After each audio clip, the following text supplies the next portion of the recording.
Hi, my name is Keith Cooper of Northlight Images. This is my review of the Canon PRO-310 pigment ink printer, 13-inch printer. Now, I have written a much more detailed written review covering more technical details and more information, but also I've produced quite a lot of specific videos as well. So if you're looking for setup details, I've got a setup video, I've got one about borderless printing, one about long printing, panoramics, all sorts of stuff like that, including a video on cleaning and a video that emphasizes that if you're using a Mac, you do not want to install the AirPrint driver. But anyway, I'm going to cover quite a lot of just basic aspects of the printer here, because the printer is the follow-up to the PRO-300, and I'll come back later to some of the differences and whether it's worthwhile you updating. But I can say right up front that if you are after a 13-inch printer with high print quality, good paper handling, this is it. It's great. It's a really good printer. There are a few drawbacks though, and I'll come to some of that, which may or may not matter for you, and that's the key for it. But in terms of solidity, it's a massive great printer. You know, in terms of bulk compared to some others, weighs about 14 kilos, I think, something like that. It's not, I can move it around, it's not a problem. It's not like the PRO-1100, which ideally needs a couple of people if you're going to move it any distance, or, you know, bigger printers like that. But compared to some of the smaller printers that you can just pick up and put somewhere, it's a fair size. In terms of its bulk, there's a loading tray, there's an output tray at the front here that extends out quite a bit. You can load paper in the top, you can load paper in the back. But anyway, I'll come back to some of the details on it. In terms of setting it up, you have to install the print head in it. Now, it is normally a replaceable print head, but there are other factors that probably limit the life of the printer long before you're going to need to replace the print head. So yes, it is replaceable, but do I see that as a major advantage of the printer? No, I don't. Not in real life printing. But when you set it up, you have to install it. And I've got details, a video that goes through this in detail.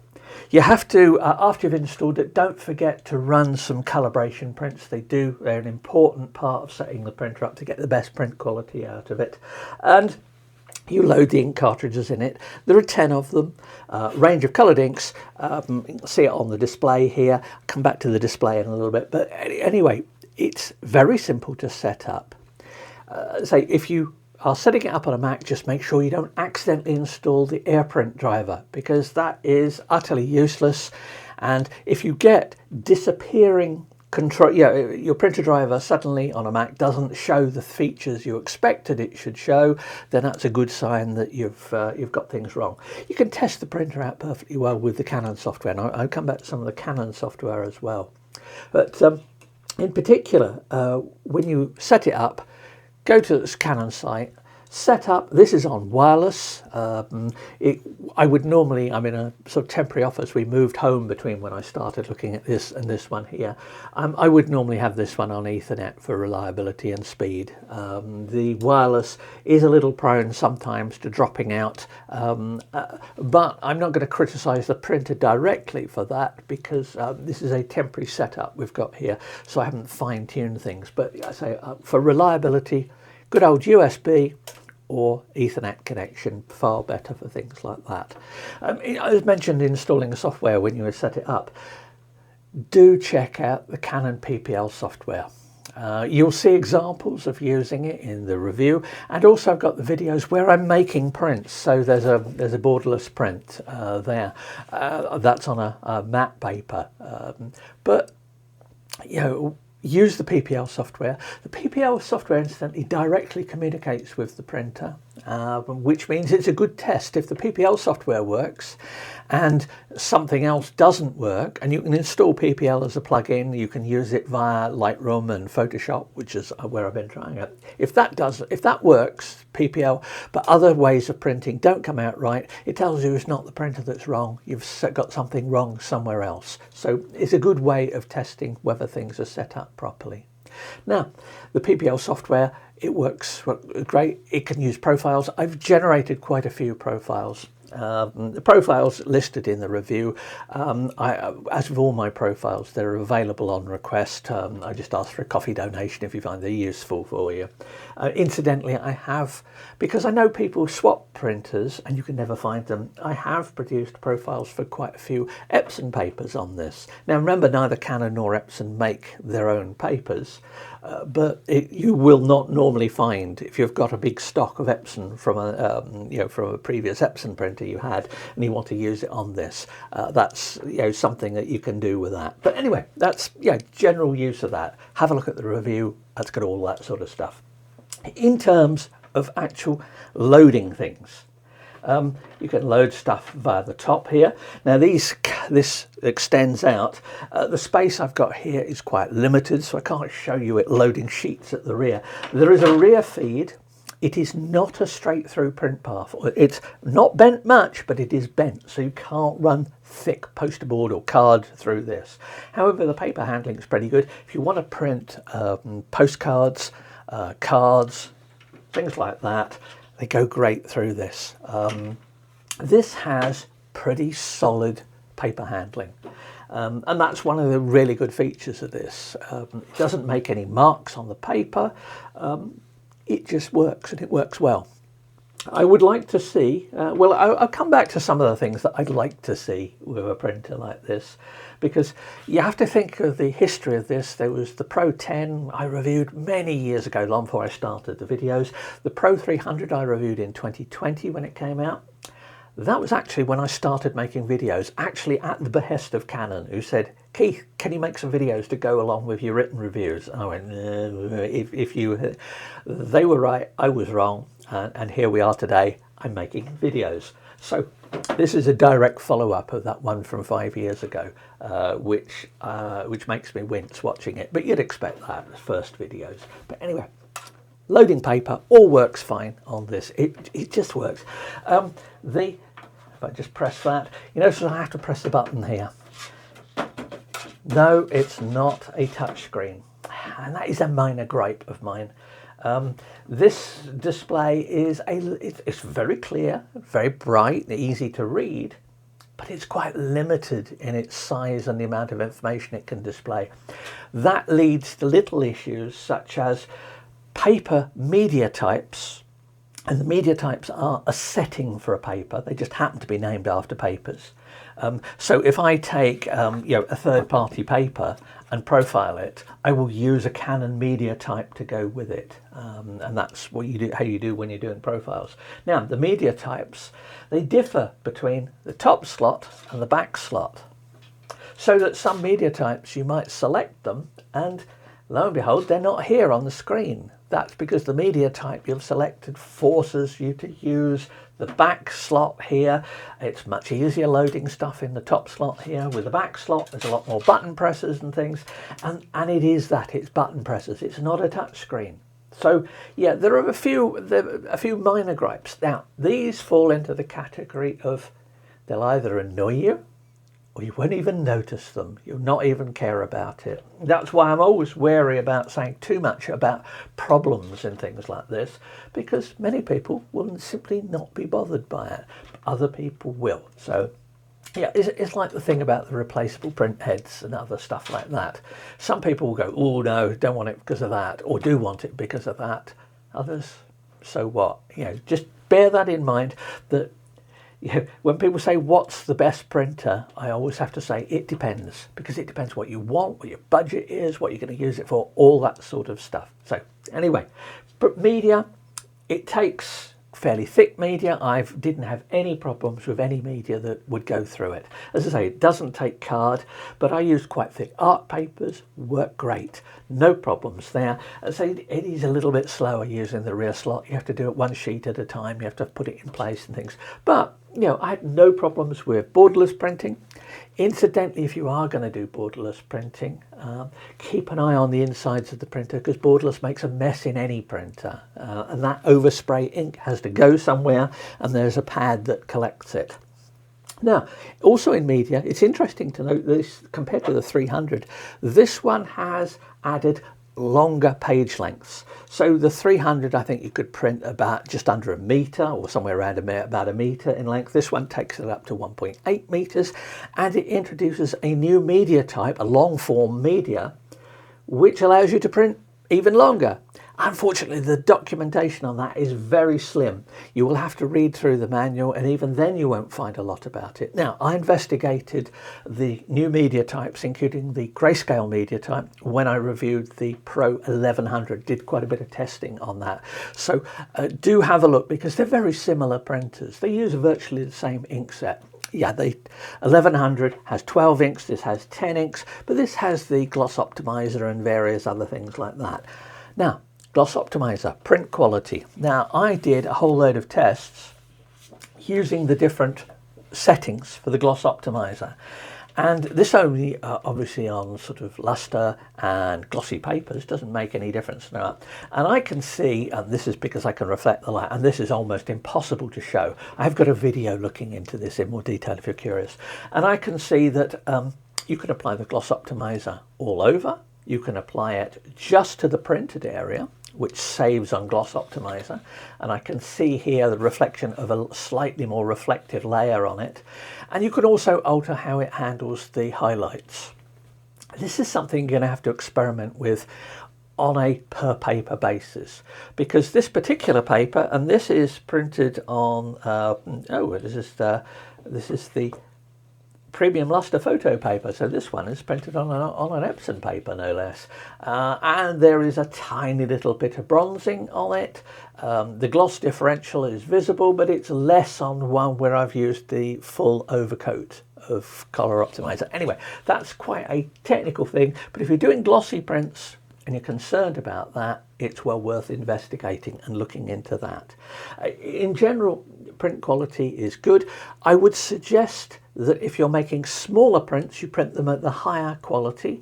If you're making A3 plus 13 inch by 19 or longer prints, then you can print it just at the high quality.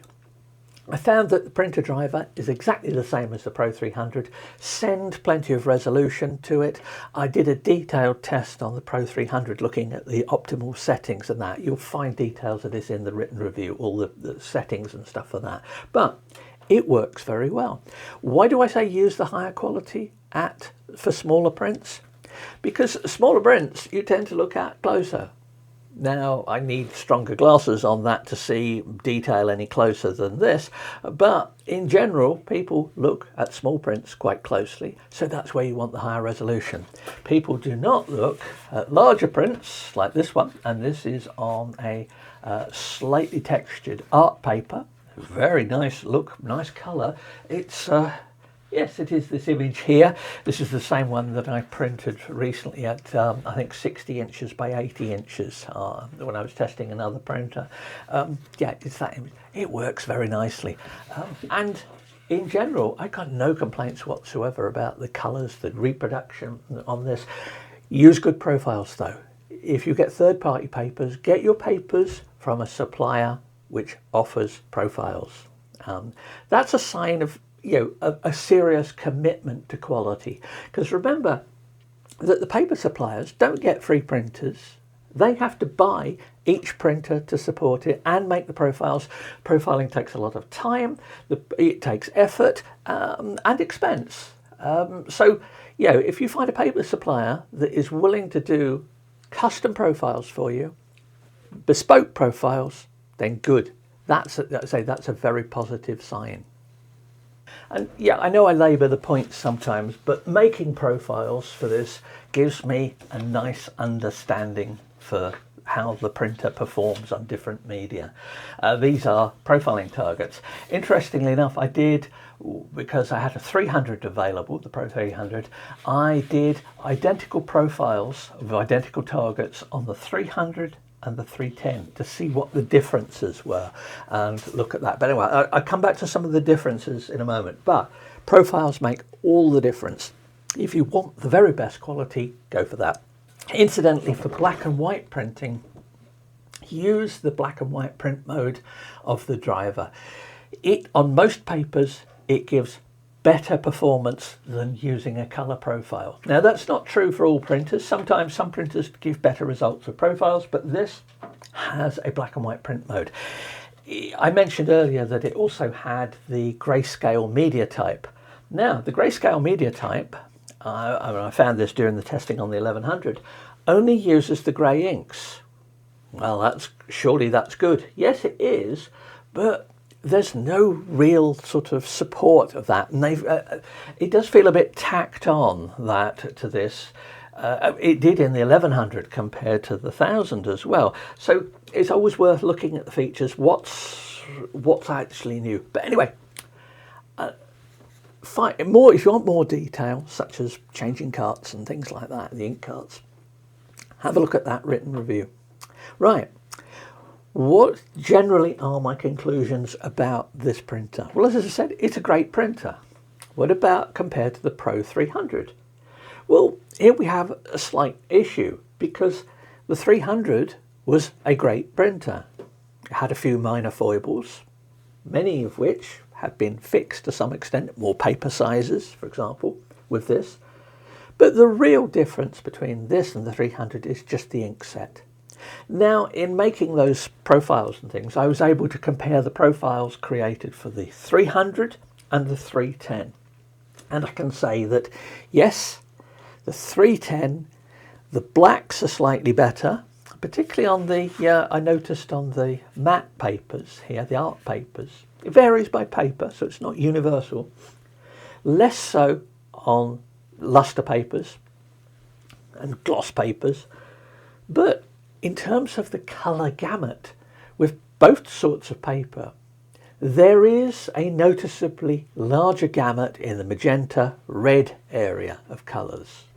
Now, that sounds really good. You go, oh, well, better gamut.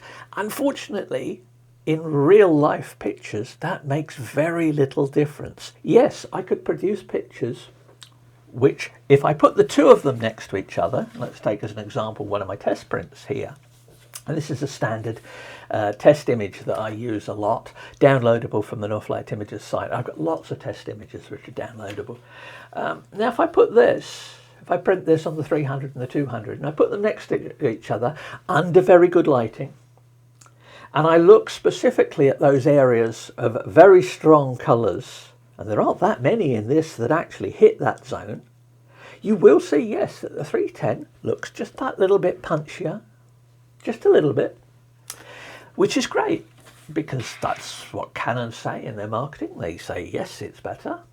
And it is, and I think the 310 gives possibly slightly smoother transitions in some colours as well because of that larger gamut, because of those stronger colour inks. Incidentally, those stronger colour inks mean that the first ink to go on this one, I think it's one of the blacks was first, but that's because I've been printing black and white. But in general, the grey ink will go first. But in looking at those between the 300 and 310, that's great. Under great lighting, I can, just spot a difference. If I ask somebody to come in and have a look at them and say, what's the difference between these? I think the chances of anyone noticing is 50-50. If I take two prints, identically lit, one at one end of the room, one at the other end of the room, make sure they're identically lit, and ask someone to look at one print, walk down the room, look at the other in, and tell me which is best. 50-50 if they even say there's a difference, and 50-50 if they get it right. They are that close. Now, should you be concerned about that? Absolutely not, because the problem, and it is a problem, is that, as I said, that the 300 was a very good printer. So you're at a plateau where advances on a printer like this, in terms of print quality, given it's the same print head, okay, improved inks, given those differences, you're simply not going to see it. If you've got a great printer and you've got a new one that is 10% more great, why are you going to notice the difference? You're not. Now, there are differences. I say, yes, I can see them just. So if I had the choice, if somebody said, here's a 300, here's a 310, well, I'm going to take the 310.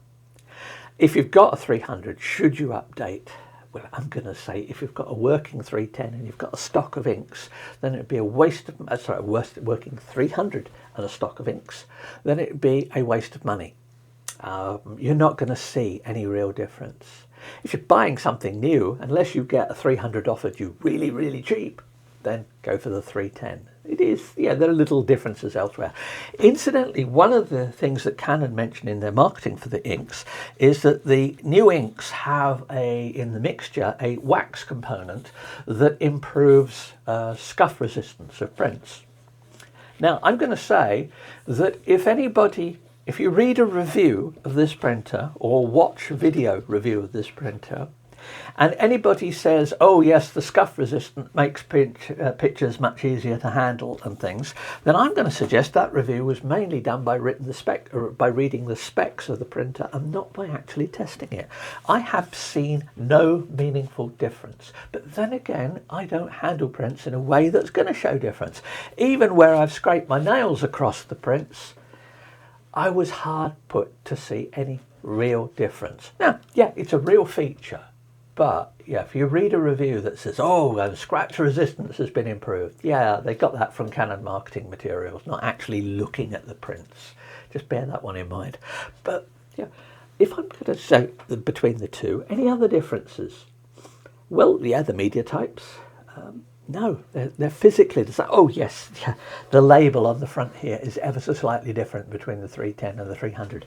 One other interesting little difference I spotted is that the inks are in a different order in the 310. I have no idea why that is. Where they're slotted into the print head assembly, they're in a different order. I assume that's based on usage and information and various other stuff during the lifetime of the 300, which has basically suggested there is a more efficient arrangement of inks. I can think of no other reason. Nobody at Canon I asked about it had any reasons for it. This is something that's probably known in Japan and is just one of those things. So what's not to like? Well, I mentioned the display here, and it did take quite a while for me to, in using the print, not to occasionally just go like that to OK something or something like that. Yeah, you could do with this. We now come to what is the elephant in the room, which is the size of the ink carts. This takes 10 of them, and they are 14.4 millilitres of ink per ink cartridge. That is not much for a printer this size that you might be using on large stuff. And therein lies the problem. If you compare the ink costs in using this with the Pro-1100, incidentally, this does far fewer cleaning cycles and other things like that than the 1100 does. So there is a little bit of difference there. The 1100 is much cheaper, easily half the price in terms of inks to print than this one. And what could be done to make this one better? Not a lot in most respects. Yes, a far better display and approach here would be better, but this works. There is simple access if you want to print things like music sheet paper, staves and exercise book paper and things like that. There are pre-made options here. It's relatively simple to set up. Do make sure you find out the password from here if you want to log into the web page for it to administer the printer. But in general, it just works. So did the 300. This is continuing. There is nothing revolutionary about this printer. Now, do you want revolutionary? Well, that's a different matter. How would I make this into my perfect printer? Well, I'd have a system that used bigger ink carts in it. It deserves bigger ink carts. It's a printer in terms of quality that seems to be made for people who want occasional printing of very nice prints. This is not a printer that will encourage you to experiment, unless of course you don't care about ink costs. It's a trivial matter to some people. If ink costs matter, then that's going to be a thing you're going to consider about this. But you balance that against, what I say is, I got some really nice prints from it. So it's a swings and roundabouts. So this is the best, in many ways, printer, 13-inch printer that I've tested for image print quality.